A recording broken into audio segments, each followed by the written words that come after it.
open the Microsoft Entra Admin Center.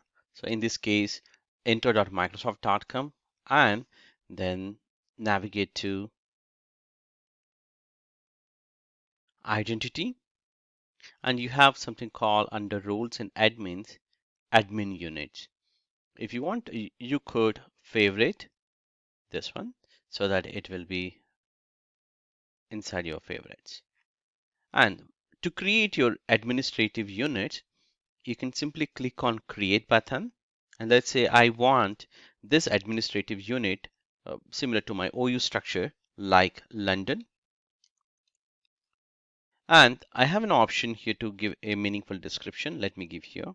Restricted management administrative units is nothing but just like you want to block everything, including your top level tenant level admins, then you would be choosing this so that only the required assigned roles can be managed properly.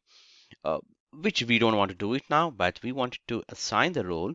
When we talk about the assigning roles, so here this entire administrative unit, who's going to manage? So either you want a help desk admin to be managed. So when we talk about the help desk admin, they are able to reset the password. So simply click on help desk admin and select one of the person. So in this case, I wanted to set Tommy as the help desk admin role, and this Tommy or this help desk admins can fully manage this entire London administrative unit.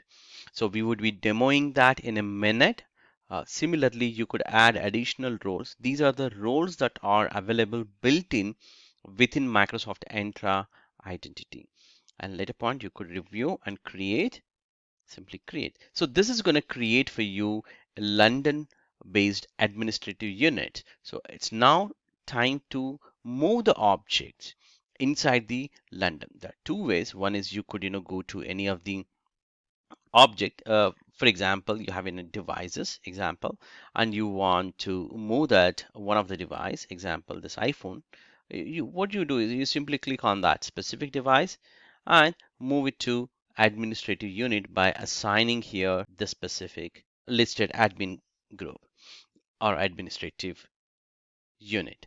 Or you could similarly, in fact, the same thing you could do it for even your users or your groups. Everything remains the same way. You simply have to add the user object also to your administrative units. So this is how you do it from a end user point of view. Or what you could do is you could simply go to your specific admin unit and click on that admin unit and simply add the members, because as you see here, you have an option here to add users as well as the groups, right? And also the devices. So you could directly add them, or you can add by navigating to with that specific object. Click on add member. So either way, so in our case, we could add here static members like a Bobby, a demo user. So like this, I could add manually. Even same thing goes for the groups. And for the devices also same thing here, adding the devices. But there is additional feature which is coming up, something called the dynamic. So we know the power of the dynamic. We could use even for the administrative units also. Instead of the membership as a static, if you could choose as a dynamic, it's gonna build automatically dynamic query. And once you make any changes to the dynamic query, you should be sure that no other objects are can be added later point, because it's purely dynamic, right? So let's say if I have a dynamic user, want to add a dynamic property based on the region, for example company, or maybe account is enabled or they belongs to Redmond city, example equals to Redmond. So what would happen is now automatically, very similar to your group membership, this is gonna pull up all the objects. But after this, you cannot add here the manually any of the users. So which I don't want to do it, but you got the idea how to pull the dynamic users also. It's similar to your dynamic user or group membership. Could be user or device specific group membership. So let me add here a couple of users. Let's say Bobby or Bob, a demo user, Chris. These are the three users I'm adding. Similarly, I could add even a couple of groups also, or I could create directly a group. So in this case, a test group I created here, and the devices. A couple of test devices also can be pulled here in this group.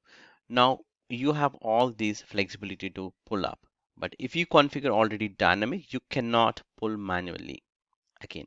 Now within this demo, what we have done is from the roles and administrator for this specific London administrative, we have granted one user account as the full permission.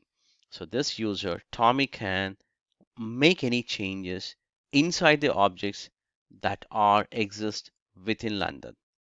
So that's the goal, right? So let's actually log in with Tom as a user. So I did logged in as a Tom. Now, if I navigate to administrative unit from the identity and under roles and admin units, I could see here one unit or administrative unit called London. So within this, I could see multiple user objects.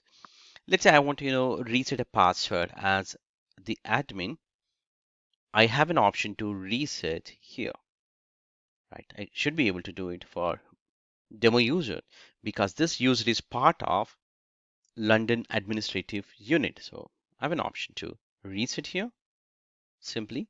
And if I try for other users other than these three, for example, I wanted to reset for easy admin example, reset password. So the password cannot be reset because incorrect level of administrative privileges. So this is the major advantage having the administrative units. Thank you for watching this. I'll catch you in the next lecture.